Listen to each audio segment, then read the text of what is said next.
No vídeo de hoje vamos falar sobre Intelbras. Intelbras fez a IPO lá em 2021, inclusive a gente vai ver o meu próprio vídeo de 2021. Foi o primeiro vídeo de IPO que eu fiz aqui no canal, porque na época eu estava interessado, e aí a gente vai ver isso no vídeo aqui que a gente vai dar play.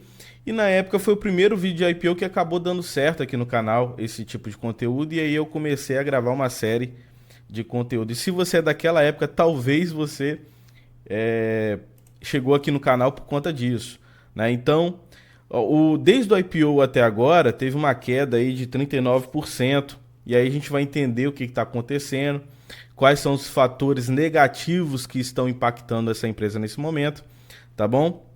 E aí a gente vai ver isso tudo aí. Lembrando que na época o IPO saiu em 15,75, tá? E aí depois teve uma alta, que foi aqui um pico mais ou menos que a gente chegou aqui, nessa faixa aqui de mais ou menos 30 e poucos reais. Eu coloquei aqui o mouse que foi na época que eu saí, porque a gente vai ver aqui no vídeo que eu falei na época que eu me interessei sobre o IPO, lembrando que isso não é indicação nem de compra nem de venda, tá? E aí eu realizei quando bateu 100%. Então, lembrando desse conceito, eu sou analista CNPI, se você está chegando agora no canal e não me conhece, mas apesar de ser analista, a minha intenção aqui não é fazer recomendação de compra ou venda. Lembrando que a gente vai fazer aqui análise do que aconteceu de lá para cá e do último resultado, o último ITR. E aí eu fiz essa análise hoje mesmo, que é o dia que eu estou gravando, e aí o vídeo vai sair no dia 16/3, que vai ser amanhã, né? Eu tô aqui até vermelho assim, porque eu acabei de tomar banho, que eu tô gravando rapidamente, espero não precisar de editar muito esse vídeo, porque eu tô indo para um aniversário daqui a pouco, um evento, né? E aí eu não posso demorar muito aqui. Então, vou tentar ser o mais breve possível aqui nesse vídeo. E aí, uma coisa que eu quero mostrar é quando eu falei dessa empresa, né? Então tá aqui o vídeo, é de 2021, a gente pode ver que é de 4 anos atrás, não está disponível mais, né? Porque nessa época, deixar bem claro, eu não era analista CNPI ainda, apesar de ter o conhecimento de analista. Para mim não fazia sentido ter o CNPI naquela época.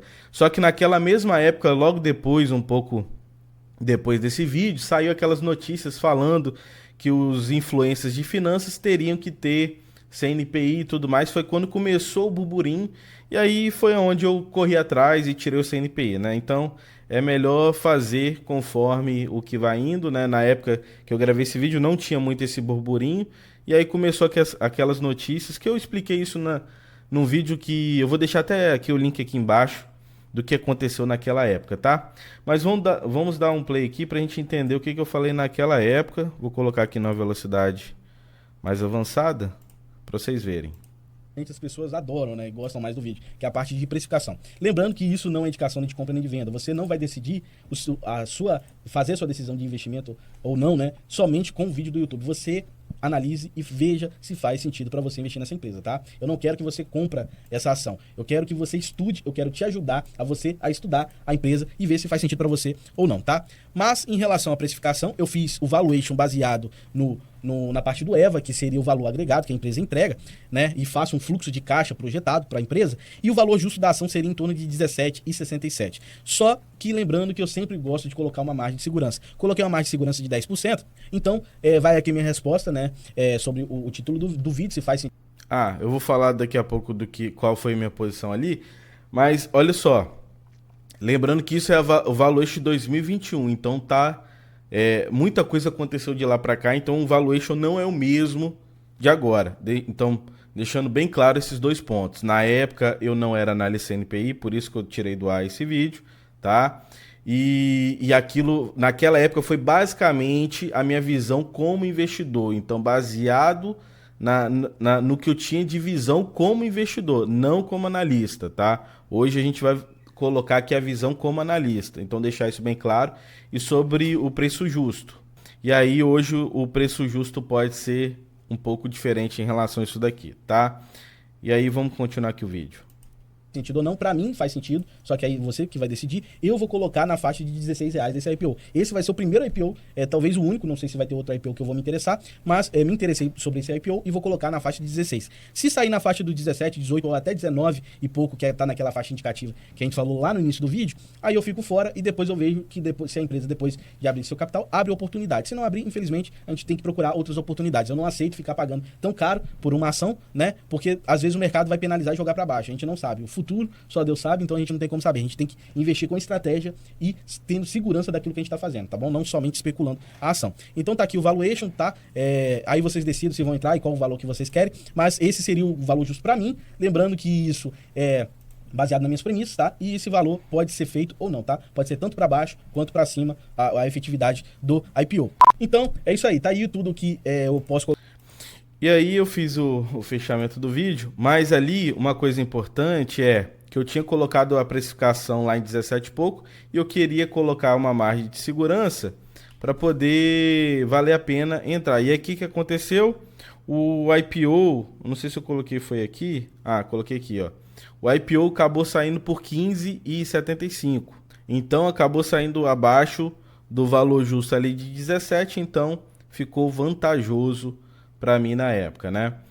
E aí vamos falar tudo que aconteceu de lá para cá. Mas se você caiu de paraquedas, não sabe o que a Intelbras faz, ela tem o segmento de segurança, então acredito que grande parte de vocês talvez tenha contato com esse segmento aqui, já viu uma câmera da Intelbras, viu o programa lá de câmera da Intelbras, então é um braço muito forte da empresa.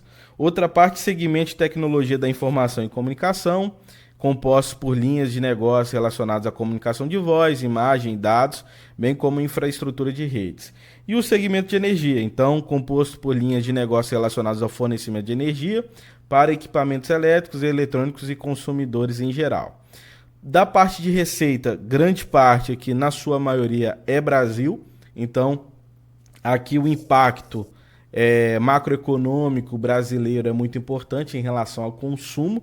Então, se o consumo do brasileiro reduz, acaba impactando aqui na empresa gravemente, né? Então, é um grande impacto aqui para a empresa. Da parte do exterior, 3,9% de peso aqui na receita. E aí, da parte aqui de cada um daqueles segmentos. Então, primeiro, segurança tem 54,7% de peso na receita. Então, a gente já percebe que é o business da empresa aqui principal nesse momento, né?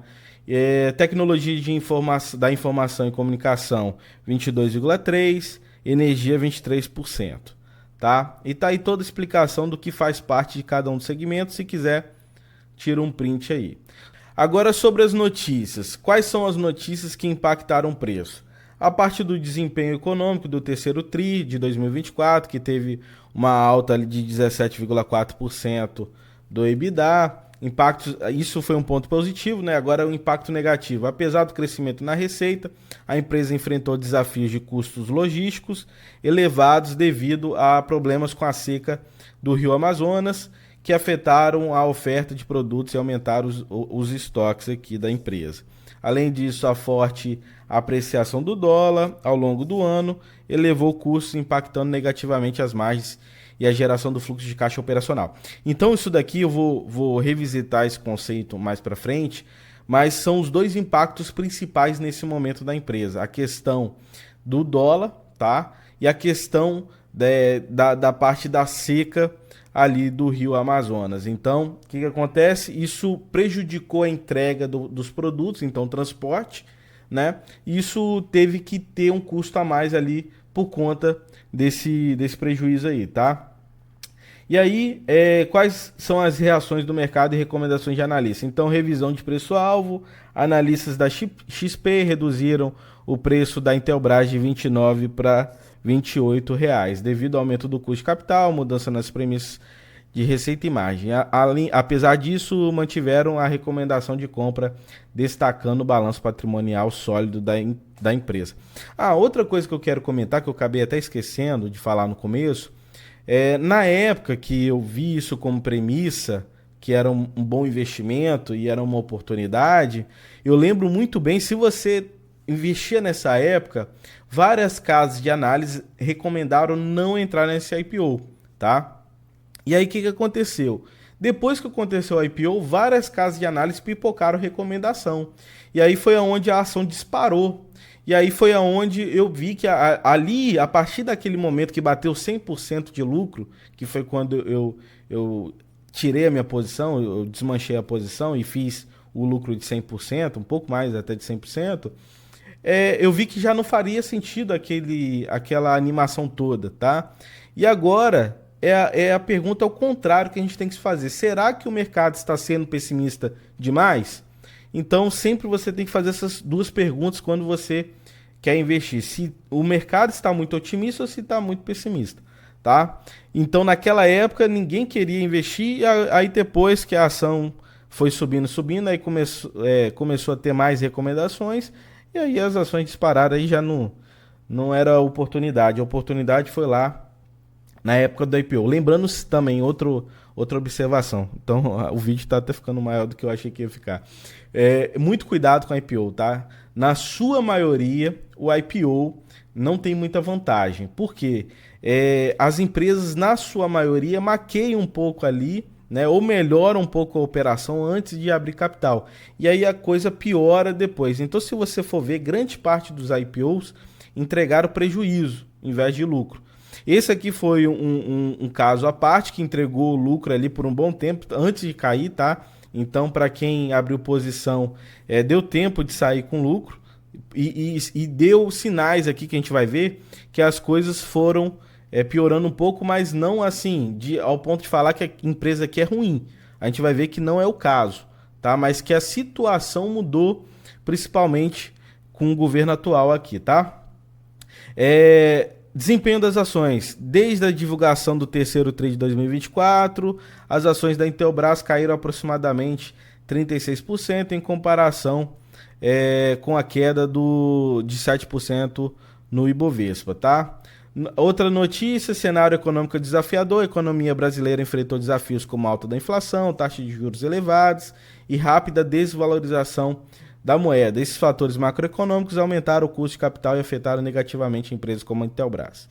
Da parte de análise fundamentalista, a gente pode perceber que a receita da empresa vem crescendo, né? Então isso aqui são cálculos próprios que eu fiz e gráficos baseados em inputs de DRE, DFC e balanço patrimonial do Morningstar. E o crescimento anual composto, se for considerar o TTM, é de 22,8%. Agora, de 2022 para 2023, teve uma queda da receita. As despesas veio aumentando e o lucro foi aumentando, e depois, agora, no TTM, teve uma queda aí de 2,81%, tá? As margens, a gente pode ver que acompanha aí o aumento aí das despesas e custos. Então, nesse momento, margem bruta ali de 30,75%, é uma margem boa, tá? Mas tivemos ali períodos, pelo que vocês estão vendo aí no gráfico, períodos melhores. Margem líquida em queda também, 11,12%, já tivemos ali uma margem boa ali de 15,37%.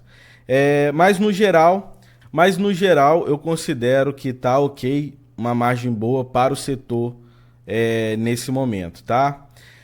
Além disso, o ROI também tá um ROI ok, então tá um ROI bom de 18,92%. Lembrando que o ROI considera lucro líquido pelo patrimônio líquido, só que eu faço o cálculo com PL médio, então eu tiro a média do PL, tá? Então, conforme grande parte dos livros de análise fundamentalistas seguem, mas só que as plataformas, na sua maioria, eles consideram só o PL atual. Só que lembra do seguinte, o lucro líquido atual que você está vendo naquele resultado utilizou parte do patrimônio líquido do exercício anterior, entendeu? Então, por isso, a premissa do PL médio.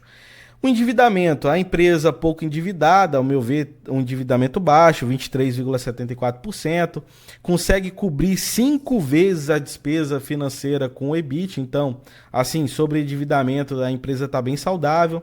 A dívida líquida sobre EBITDA 0,06, ou seja, chega nem a 1, tá? Então, além do endividamento estar bem baixo, cobrir as despesas financeiras 5 vezes com lucro operacional.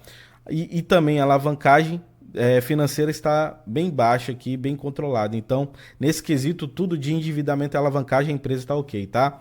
Outro ponto positivo, liquidez. Todos os indicadores de liquidez acima de 1, então, mostrando que a empresa tem a capacidade de honrar com os compromissos de curto, médio e longo prazo. Agora, a parte ruim da empresa é essa daqui, ó. Ciclo de caixa está muito longo, então tá de 130 dias. Eu vou tirar até a câmera aqui para vocês verem. Ó, 130 dias. E o que que vem acontecendo, ó? O prazo médio de recebimento veio aumentando, ou seja, a empresa está dando mais prazo para os seus clientes, tá? E o prazo de estocagem também veio aumentando, não aumentou tanto assim, mas aumentou um pouco. Agora, o que piorou mesmo, ó, perceba que é o prazo médio da empresa pagar os seus fornecedores. Então, foi caindo, ó, 156 dias, 150 dias e 123 agora. E lembrando que isso aqui é conforme cálculos fundamentalistas. Não é a empresa falando, olha, eu pago em 123 dias. Isso daqui é um cálculo indicador fundamentalista baseado no DRE, balanço patrimonial e DFC que a empresa divulga, tá? Agora, sobre o que acontece, que eles colocaram lá no ITR do 4º TRI de 2024. Quais são os pontos positivos? Então, aumento da receita de 18% em relação a 2023, alcançando 4,46 bilhões, expansão da base de clientes e maior demanda por soluções tecnológicas impulsionaram o crescimento. Controle do endividamento, o dívida líquida sobre o EBITDA, como a gente já viu, já é baixo e permanece dentro de níveis gerenciáveis, redução no endividamento de longo prazo, diminuindo os riscos financeiros da empresa. Agora, quais são os pontos negativos? Teve o impacto do lucro líquido ali devido ao aumento de despesas operacionais e financeiras, impacto negativo no resultado financeiro, elevadas despesas financeiras e variações cambiais afetaram a lucratividade da empresa. Sobre a parte de custos, matéria-prima e revenda teve um aumento de 15,9%, em relação ao custo aqui, custo fixo de produção 19,7% de aumento, depreciação aumento de 35%. E também aqui eles colocam, ó, a desvalorização do real frente ao dólar e a crise hídrica no Rio Amazonas impactaram diretamente os custos da empresa, pois houve um aumento nos custos de insumos e na necessidade de estoques extras. Outra coisa aqui é o impacto da desvalorização cambial e aumento de custo, como a gente já falou, então não vou repetir isso. É que o aumento do custo do dólar aumentou o custo da empresa e tudo mais aqui, e a parte de logística também. E agora sobre o valuation, eu vou falar rapidamente aqui, mas antes, você já deixou o seu like aí, ativou o sininho das notificações, se inscreveu no canal? Se não fez isso, faça isso, porque assim faz o canal crescer. O meu sonho aqui, na verdade, no canal, é basicamente conseguir pagar uma equipe, um editor, porque eu faço tudo aqui sozinho, pessoal, aqui no canal, vou ser bem sincero com vocês. E o canal rende ali coisa de $14 no mês, então eu não consigo pagar a equipe. Tá? E para aumentar a quantidade de vídeos, porque eu analiso a empresa todo santo dia. Inclusive agora eu estou tendo demanda de clientes que vieram, alguns colegas médicos, pedindo para fazer análise de empresas americanas por conta dessa queda no mercado americano, por conta de falas lá do presidente em relação à taxação e tudo mais, que está abrindo oportunidades no mercado americano para a gente. Tá? Inclusive eu estou aportando lá no mercado americano e também teve queda recente das criptomoedas por conta desse risco americano e tudo mais. E aí o que acontece? Para poder aumentar a demanda aqui do canal, a quantidade de vídeos, eu preciso de tempo. E aí se eu deixo de fazer alguma coisa na minha vida profissional, seja como analista, prestando esse serviço para as pessoas que me procuram, seja como médico, né, que eu também sou médico, por isso o nome do canal Doutor Investidor, eu deixo de ganhar dinheiro, entendeu? E aí fazer uma análise como essa demanda um dia para fazer análise, mais gravar, mais fazer edição, ou seja, é um dia e meio de produção para vocês aqui, para poder não render no canal o dinheiro para poder pagar nenhuma equipe. Outra coisa que está sendo um problema para mim é achar vídeos que tenha alta demanda, entendeu? Porque eu tenho que me preocupar com isso. Porque quando o vídeo não tem alta visualização e tudo mais, o YouTube penaliza mais ainda o canal e assim atrapalha mais ainda o crescimento de um canal que não está rendendo para poder pagar uma equipe. Então, meu sonho realmente, assim, de coração, era ter uma equipe que pudesse me ajudar a falar assim: Vitor, olha, esse vídeo aqui, essa ação tá tendo alta demanda no mercado, tal. Eu faço análise, é o que eu mais gosto de fazer, tá? E aí eu vou, gravo e aí o resto da equipe toma conta e aí a gente consegue lançar vários vídeos todo santo dia, por exemplo. Esse é meu sonho no canal, mas é aquilo, eu preciso da ajuda de vocês, divulgando o nosso vídeo aqui, dando seu like, se inscrevendo no canal. Sobre o valuation. O valuation, existem várias formas de fazer valuation, tá? Uma delas é fluxo de caixa descontado, outro é o índice, o valuation por Gordon, valuation por múltiplos e também esses indicadores de mercado aqui para a gente ter uma noção, tá?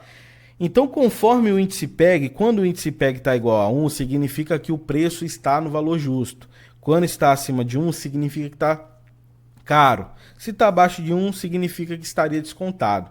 Conforme o índice PEG, teria desconto aqui tanto pelo crescimento no CAGR, que é o crescimento anual composto, quanto na retenção do lucro ali. Então, tem uma parte que é distribuída através de dividendo, outra parte que é retido. Então, baseado nisso, a empresa retém lucros e consegue crescer a empresa, né? Aí também temos o Equity Bond, que é uma premissa que ficou famosa com o Warren Buffett. Ele considera as empresas, né, ações como títulos de renda fixa, com a vantagem de ter crescimento, né? Então uma empresa ela cresce, ela produz e tudo mais. Então se ela tem crescimento, ela vai ter cada vez mais yields maiores. E aí a gente tem que comparar esse daqui, esse Equity Bond, com quanto que o nosso título de renda fixa está pagando. Então, aqui o bond que brasileiro aqui está pagando 14,79%. Então, conforme isso, o Equity Bond não estaria vantajoso. Então, mostrando que não teria desconto conforme o Equity Bond. Conforme PEG, sim. E conforme o Dividend Yield, né, de 4,7%, também não teria vantagem comparado com o título de renda fixa. E aí, quais são as conclusões finais, no geral aqui? Então, receita em crescimento, a empresa tem. Apresentou aumento de custo e despesa, o que reduziu o lucro no final. Está sendo impactado por variação cambial, com a crise hídrica no Rio Amazonas, o que acabou impactando custos da empresa, né, porque aumentou aqui custos de insumo e necessidade de estoques extras. Para o setor, apresenta margens boas e ROI bom. Endividamento financeiro é baixo, consegue cobrir 5 vezes a despesa financeira com lucro operacional, então isso é muito positivo. Alavancagem baixa e controlada, todos os indicadores de liquidez acima de 1 e saudáveis, mostrando capacidade da empresa honrar com compromisso de curto, médio e longo prazo. A parte desvantajosa aqui, né, a desvantagem da empresa, tirando aqueles impactos ali que são momentâneos nesse momento, tá? Porque a variação cambial e a parte de crise hídrica pode mudar o cenário aí nos próximos meses. A gente não sabe quando mais se melhorar, melhora o cenário geral aqui da empresa. Mas essa parte de ciclo de caixa longo já é característica da empresa, tá? Então ela apresenta um ciclo de caixa longo e aí piorou um pouquinho mais porque teve redução do prazo médio de pagar. Então os fornecedores da empresa que meio que reduziram o tempo para ela pagar, e isso é ruim para a empresa, né? Teve aumento do estoque e teve aumento do prazo para receber, ou seja, ela teve redução do prazo para ela pagar, mas ela deu mais prazo para o cliente. E isso aumentou mais ainda o ciclo de caixa. Então, no geral, apresenta vários indicadores fundamentais saudáveis nesse momento, sendo impactada pela variação cambial e crise hídrica no Rio Amazonas. Não apresenta Economic Moat. Economic Moat, se você não sabe, já falei várias vezes aqui no canal, mas é a barreira competitiva durável da empresa. Se você tiver dúvida ainda, pode perguntar aí que eu não vou falar para não demorar mais, que já passou de 20 minutos aqui o vídeo, né? E por que eu acho que ela não tem Economic Moat? Porque ela tem um produto que pode ser importado pelo concorrente e colocar a marca dele, né? O concorrente pode fazer isso. Agora, qual que é a vantagem da empresa, que eu não vejo como Economic Moat, mas eu vejo sim como uma vantagem?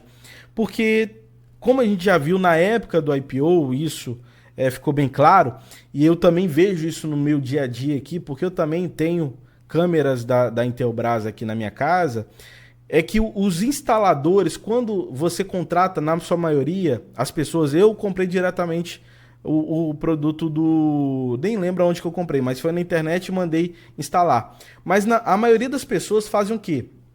Chama o instalador para poder fazer o orçamento e esse instalador utiliza o produto da Intelbras e vende para o cliente final. Então, além de vender esse produto final, vender para esse cliente final, ele cobra também a taxa de serviço.